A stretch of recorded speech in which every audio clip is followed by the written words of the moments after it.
grace, how sweet the sound that saved a wretch like me. I was but lost, but now I'm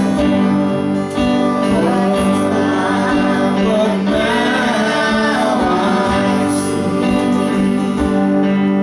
'twas grace that taught my heart to feel, and grace my spirit relieved.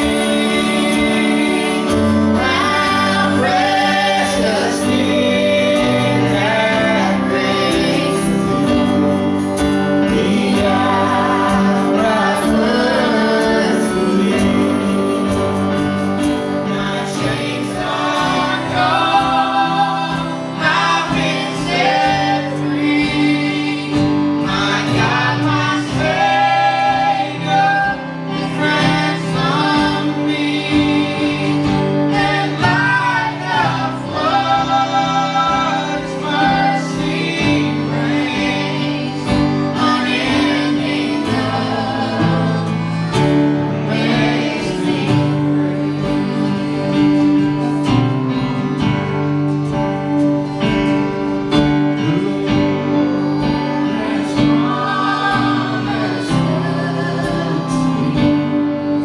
His word my heart secures. He will my shield and portion be, as long as life endures. My chains are gone, I've been set free.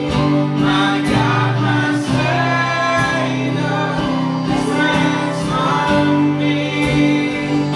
And like a flood, His mercy reigns, unending love, amazing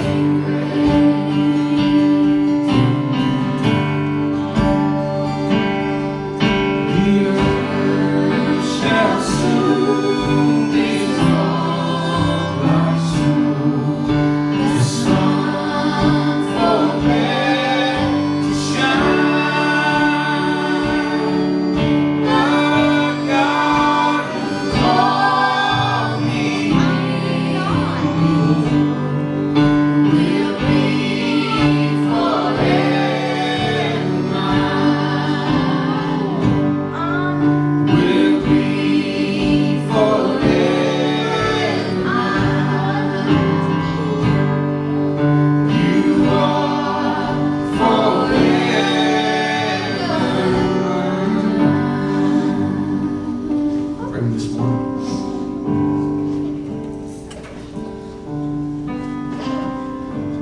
God, we tell you this morning that you're our portion, God, and you are our shield. But God, we spend our lives trying to hide behind everything else. We try to hide behind our problems. Lord, we mask them with this or that, and we just try to get by. God, all the things that we use to mask and hide our problems, God, those aren't our shield, those aren't our portion. You are. God, it's you. Lord, if we trust you, we trust what comes our way because we know who sent it. God, you are our portion. You are our shield forever. God, this morning I pray especially for those who feel like they're enduring the storms in their life. God, the ones who feel like the rain is falling and it just keeps falling. God, I pray today that they would know that you are their shield. You are their portion.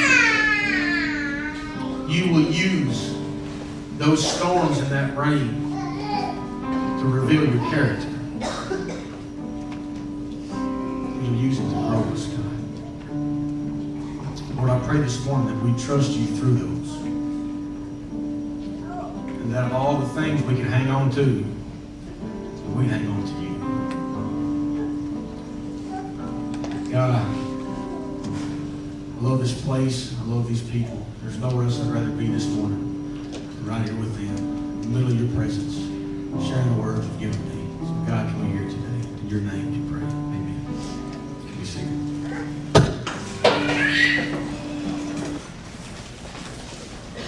Well, I remember being a kid and spending most of my days. That's a raindrop. It don't look like but it is a raindrop. You get another one. I spent so many days of my life as a kid growing up at the Joe Johnson Little League Park in Columbia, Kentucky. Have you ever been to the Joe Johnson Little League Park? That's right. There used to be a man who was named after. His name was Joe Johnson. Joe Johnson. I see one more raindrop, I'm going to pass out. His name was Joe Johnson, and he used to drive a little Ford Ranger pickup truck, and he would sit on top of the hill next to the concession stand on the back of his truck, and he wore overalls. And apparently, he used to be a big baseball player. I might have to go past that raindrop. Apparently, he used to be a big baseball player, or gave a bunch of money, or donated lots of time and energy to the Joe Johnson Little League Park. But there were lots of lessons about life that I learned at the Joe Johnson Little League Park. I learned lots of things to do. I learned lots of things not to do. The biggest lesson I learned in what not to do was one time we were under a delay in a baseball game because of flooding. It was storming. It was raining. And you ever seen kids around rain? You ever seen them do this? When it's raining, and you think if you get really good at that, you can just catch them, right? Look like a baby bird wanting food from his mama, catching raindrops. I had a buddy that was catching all these raindrops, and he thought he was so cool. So I was going to one-up him. You ever know what a one-upper is? Somebody, no matter what you did, they always did something better. I tried to do that. It didn't always work out for me. You're going to find out this time it didn't work out for me. I had an empty Gatorade bottle. And I thought, I'm smart.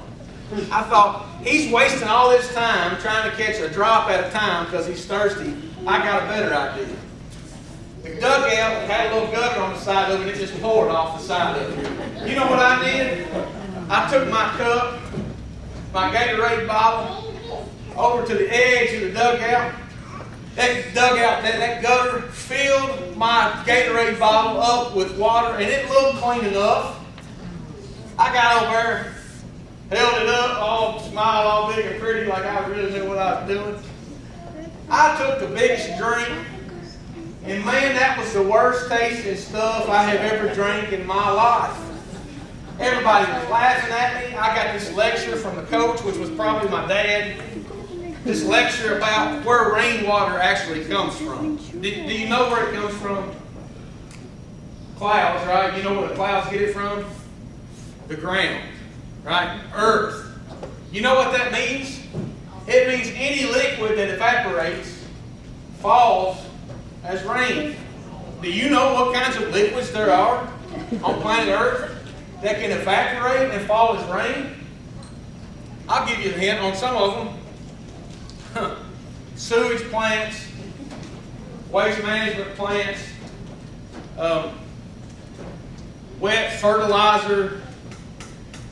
As the words of my mom and dad would always put it, pool water from little boys and girls who use the bathroom in it. I got halfway through that drink, and I felt like the biggest idiot on the face of the earth. Have you heard that phrase, when it rains, it pours? This day, when it rained, it poured. Because that was one of the worst decisions I have ever made. You're familiar with that phrase, when it rains, it pours, aren't you? We use that to describe all these bad things that happen in our lives. Do you recognize that for the most part, when we talk about rain, it carries this negative connotation? Like, it's always raining. When it rains, it pours. When one bad thing happens, all kinds of other bad things just continue to happen. That's why we say it. When it rains, it pours. Most people don't like rain. And on this day, when I took a big drink of that rain from my Gatorade bottle, I didn't like it either. You'll agree with me that rain gets in the way. Rain's a problem. It ruins your vacations at the beach. It slows down your commute to work. I understand for women, I guess it happens with men too, but nobody really notices, it flattens your hair. Is that right? Andrew? Is that right? It makes it frizzy, yeah. It makes it frizzy. See, I need her help. We don't like to see it forecasted, and we don't like to see it falling. We don't always like the rain, but we particularly don't like what it means when it rains in our lives. When bad things seem to happen.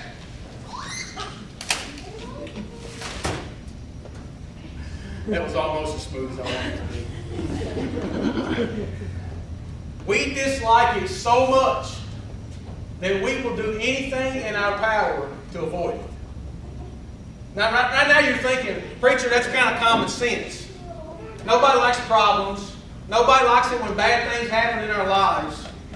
But I'm telling you, the reason that we hide and try to shield ourselves from our problems and from our rain, the reason we try to avoid it is because deep down we don't completely trust the God that sent it.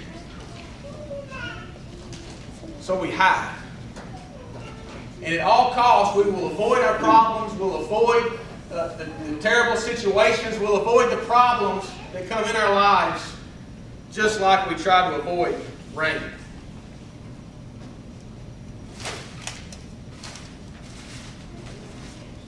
But do we actually need it?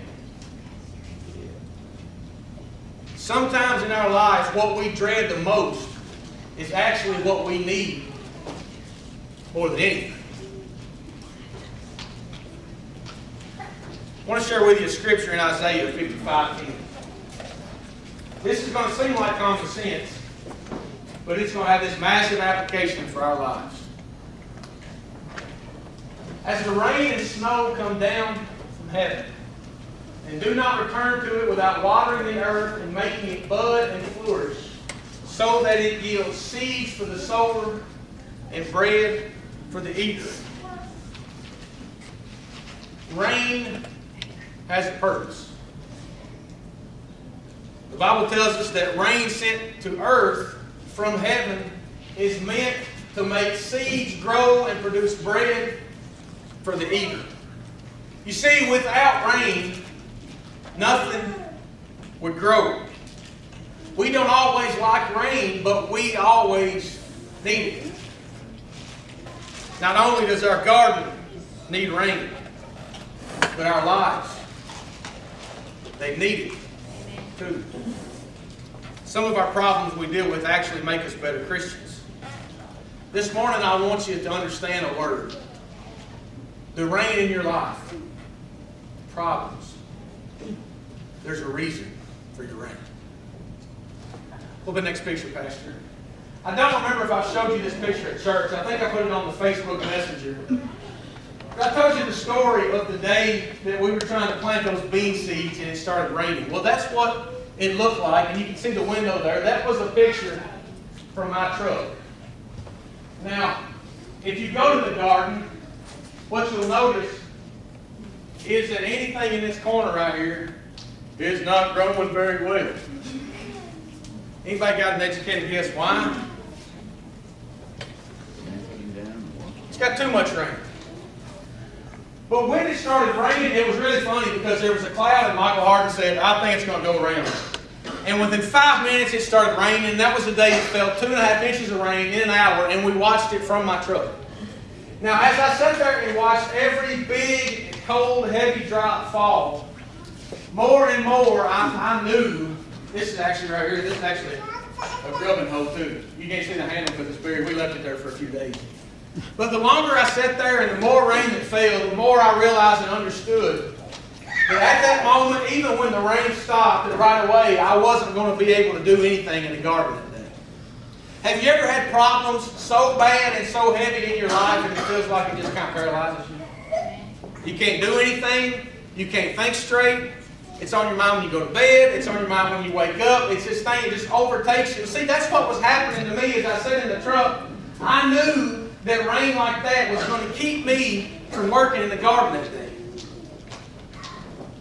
But I waited it out. I decided to endure the rain.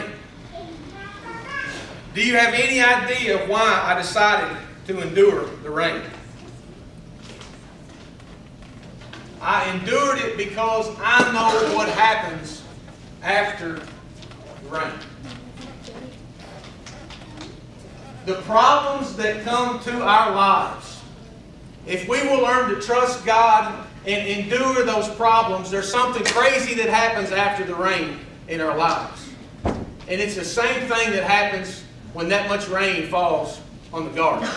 The clouds move out. The rain stops falling, the sun pops out, and everything that was completely soaked by rain all of a sudden starts to grow. There's a reason for your rain. The reason God sends rain to your lives is because sometimes it's those problems that we want to avoid at all costs.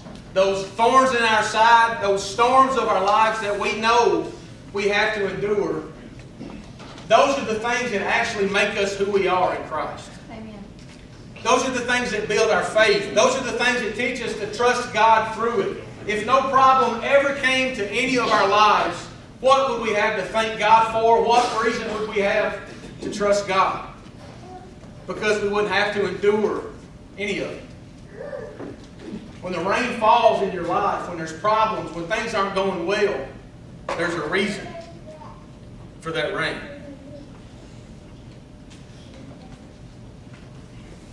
One day, all of our rain will make sense.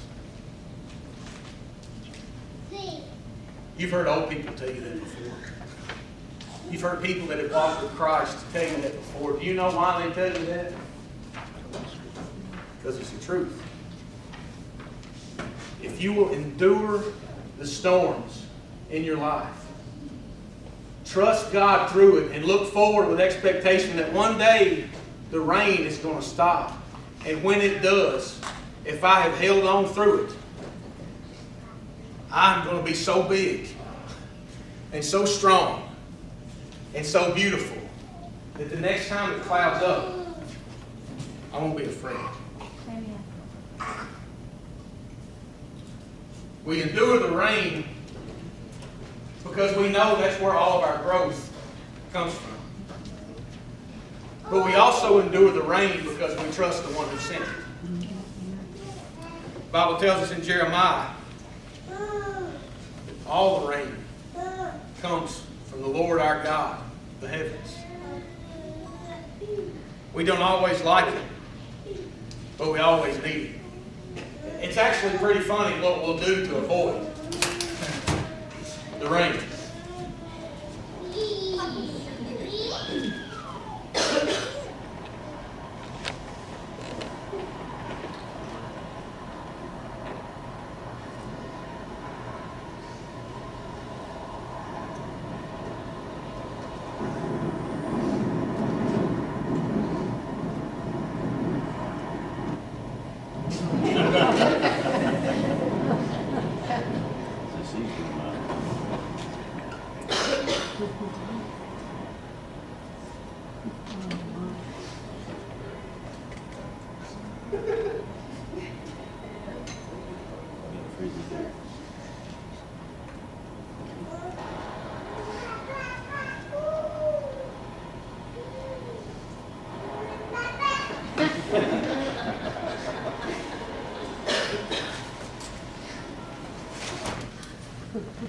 We hate it. We hate it so much. You ever not answer the phone because you know it might be a problem on the other end? You ever not check Facebook Messenger because you know it's going to be an issue? You ever avoided that one person when you see them at the grocery store or look the other way and you met them on the road because you don't want the problem? Don't you recognize that all of the problems in our life, the storms, the rain, the things that get in our way, don't you realize that every one of those problems God uses to make us who we are? There's a reason for your rain. God uses the rain to grow us in our spiritual life just like He uses that same rain to grow the garden. You know what's funny is we spend our whole life trying to avoid the rain. But we have it backwards. It's not staying dry that makes us grow as a Christian. It's getting wet. It's figuring out how to use the rain to make us better. Have you ever seen a rain barrel? Do you know it's like actually illegal in some places to use those? I don't really understand that. But anyway, it's like it's not allowed to rain in California. You can use it for anything. But anyway, sorry, I use California. You ever been there? This is a rain barrel. Usually you see these things, you see them connected to a gutter. Right? You see them beside barns. There'll be gutters running through it. I guess the good ones have a spigot on the bottom of them. Am I right? I don't have a rain barrel. This is my first one. And actually, this probably wouldn't work very well because I'll tell you a secret. There's some holes in the bottom of them. So I don't think that one will work very well. But they put a spigot on the bottom of them, and when the rain falls and fills up, kind of like I did the Gatorade bottle, right? They find a way to use the rain. I guess they water gardens with it. I guess they feed some livestock. Is that right? Somebody y'all farmers, y'all help me out. You know how it works. I don't know how it works. I just assume. I've never seen it in action, but I know what they do, right? But what they do, they collect all of this rain, and they find a way to make things better by what gets collected. Are you with me? They take something that some of us curse when we see it. Oh, it's raining again. Here comes the rain. And they collect all of that rain, and it finds out a way to use that rain for a purpose. To make that rain productive. To make the rain that we didn't want to fall do something positive for our lives. That's what rain barrels do.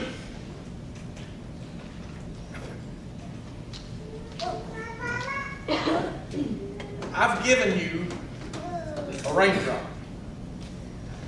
I didn't give you anything to write on the raindrop because I don't really want you to write anything on it.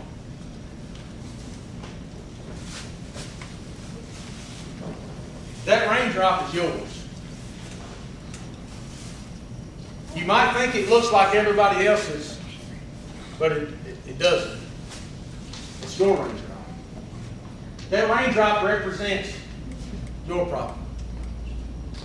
It represents your storm. It represents your rain. It represents the things that are happening in your life right now that you are trying your best to avoid at all costs. That thing you wish would just go away, that you wish would stop, that you wish you had an answer for. That's your rain. And here in just a minute, I'm going to give you the chance to put your rain in the rain barrel. And what that means is that you are going to trust God to use the problem in your life to somehow make you better. To somehow make your Christian faith stronger. To make you trust Him more. To make you a better witness to other people. To make you a better disciple. In just a minute when we pray, and I don't want you to write anything on it because I don't want you to think that the preacher's going to get in there and read all them raindrops. Look there! Can you believe what they're doing right now? I wouldn't do that because there's a reason you all have rain. You know why you all got a raindrop? Because y'all all got problems.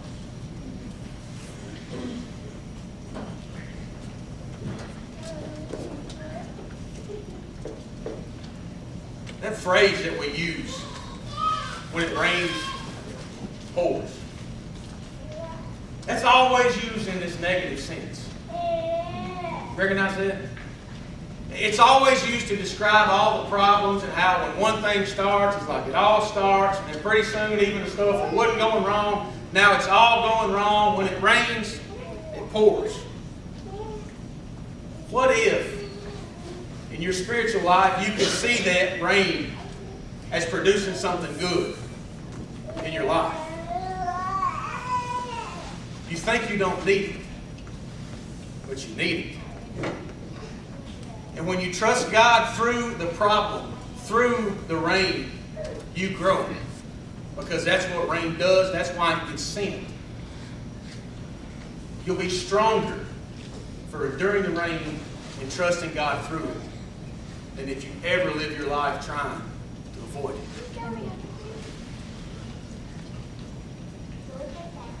I would imagine that some of us are angry with God right now about the storms and the rain in our lives.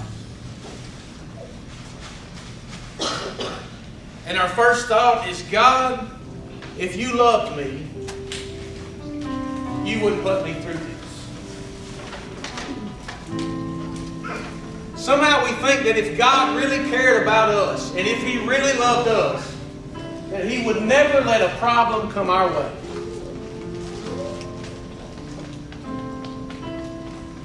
Do you know who sends the rain?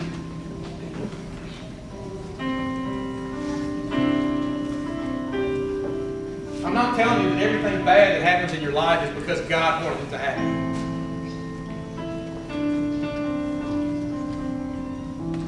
But I am telling you that God will use your rain to make you grow and to make you better. And sometimes instead of cursing God that it's raining again, maybe we should give Him that rain and say, God, I don't see it yet, but I know somehow you're going to use this to make me better.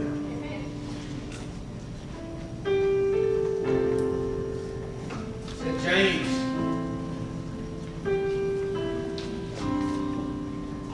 blessed is the one who perseveres under trial,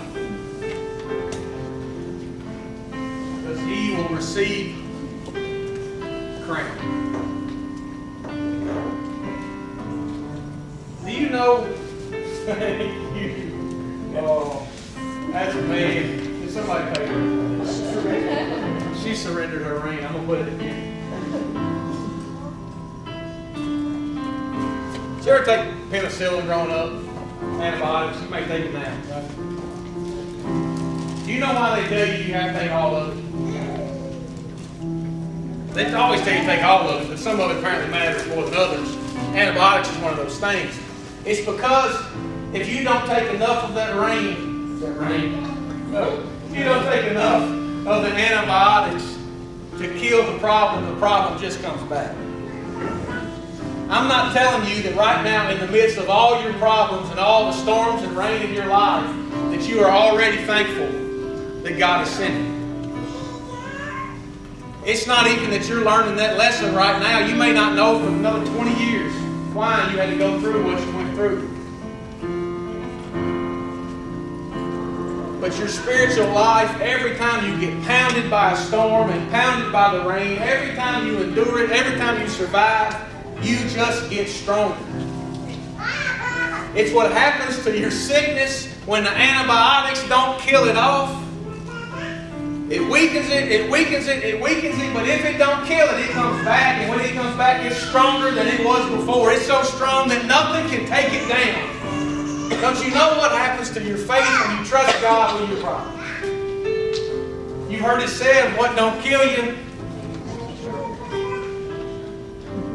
I'm not asking you to enjoy the rain. You probably can't appreciate it while you're going through it. But if you will just hold on, one day it'll make sense. And one day you'll be that person that tells all these other people, God's been with me all 75 years of my life. And He ain't never failed me yet. Would you stand with me?